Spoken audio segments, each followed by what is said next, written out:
possibly the most dishonest politician in British history. I think dishonesty is pathological at this point. He just does it, and he doesn't feel anything. So I don't actually think Starmer believes in anything. I don't actually think he believes in anything. I don't think he believes in Remain. I don't think he believes in Brexit. I don't think he believes actually in anything.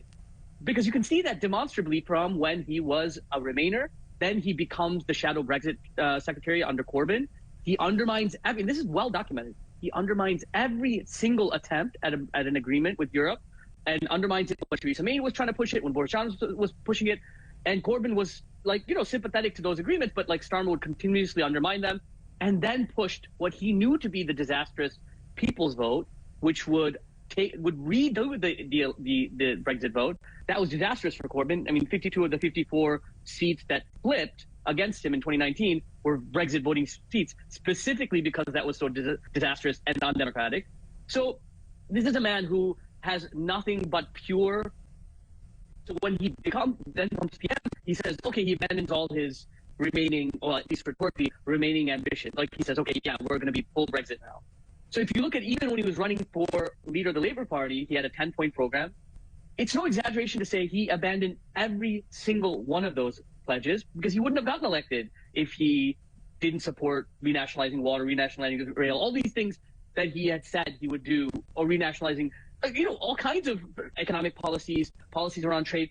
He abandoned all of them. And so then he becomes PM, and people said, well, what about your dishonesty when you make pledges to become PM? When he was leader of the Labour Party, he's like, I'll gladly abandon pledges I've made in order to get power. So this is a man that doesn't stand for anything. And so now, like you said, he said, oh, we've got 22 billion. We can't do this. We have this hole.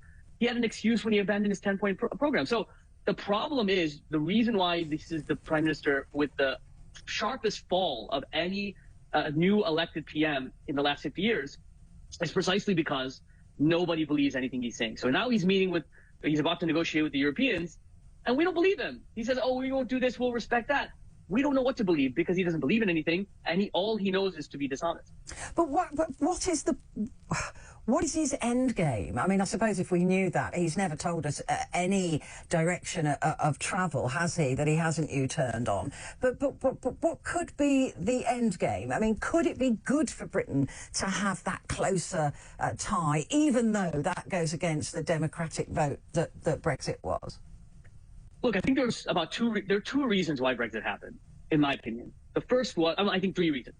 The first was that British people wanted their sovereignty, in whatever capacity that was. You didn't want, these kind of bureaucrats deciding domestic policy. The second was around EU migration. And the third was what the historian calls collective bargaining by riot. People were disgusted with a system that was sidelining them, marginalizing them, and it was a form of protest. So I think those were the 3 reasons. Put aside the third reason. For the first 2, I think, the bar that the European Commission has put, which is we want to have say over fisheries and we want to have a say over food products, it becomes very difficult. On fisheries, it's negotiable. It becomes very difficult on food, because they'll say we want to regulate it. We want these regulations to apply to products that are sold in our domestic market, especially agriculture and poultry. So I don't know what negotiation power they really have. On the other side, you have the Americans that Britain's negotiating with, which is almost entirely unregulated. Well, it's not unregulated, but it's largely unregulated. It's food and poultry industry. So if Britain harmonized downwards toward the American system, then they wouldn't have access to basically the European market, which is its largest trading partner. However, if it harmonized upwards towards the European sort of market, they would still be able to sell to the American market. But domestically, if they applied that regulation, which is what the European ECJ would make them apply it to, they couldn't get the unregulated products from the U.S. So this is the kind of contradictory position they're in. And with Trump coming in, which is, look, this isn't there's some good things about Trump, there's some bad things about Trump, but this isn't a value judgment. Trump is a volatile character. So if he does apply what he's saying he'll do, which is 20% imposed tariffs on all goods, 50%, he's saying 100% tariffs on all goods from the BRICS. If he applies these principles, it becomes increasingly a liability for Britain to get closer and closer to the U.S., especially as a trading partner.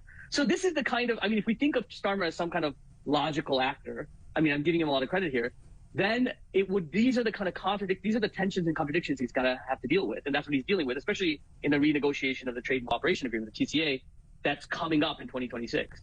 It's really interesting to look at Keir Starmer. Never hear Keir. He's off to Estonia now. He's just got back from Norway.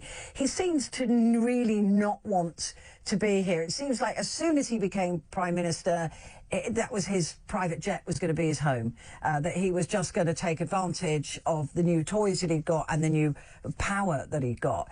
It seems extraordinary to me that a man that is so unpopular is so incredibly arrogant and really not listening to the British public about anything.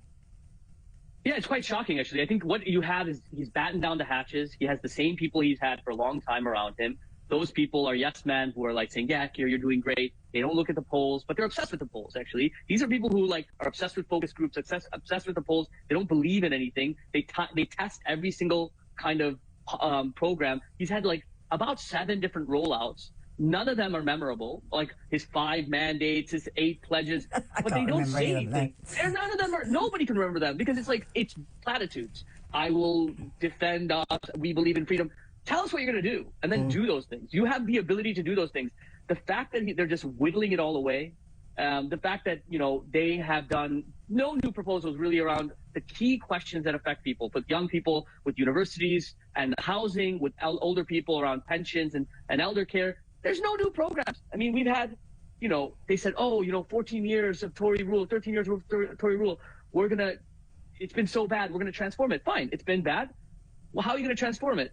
Where is this? Where are the proposals? Where are the actual stand for? Even if they're unpopular, take a position, defend that position, and move on it. But he's not doing any of that. And that's why you're right, actually, Patrick. He's like, that's why he spent more than any Labour leader in history on freebies. He's a deeply corrupt person who sees himself as some kind of West Wing character, traveling, acting like a statesman.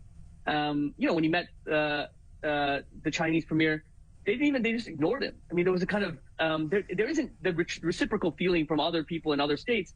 They don't think that this guy is someone to take seriously, and they look at the polls as well. They look at the polls as well. They're like, this guy's a one-trick pony. He's going to be here one term and out, and so they're not taking him seriously. But he's just traveling around trying to look like his idea of exactly that. It's like he's dressing up as a prime minister and playing the role. But Ashok, I think the day he was elected, I said, this man will not see the end of this term of government. The Labour, look, we know what politicians are like. They're sharpening their knives already. Wes Streeting apparently is making manoeuvres. They will certainly happen, I would say, within the next year. Keir Starmer, he can't last, can he? Well, I don't think he can last. I think that Starmer, if there's one person who's more unpopular than Keir Starmer in the party, is probably Wes Streeting. Yeah, but, I agree. You ask anyone in the party, they can't stand him. But I think that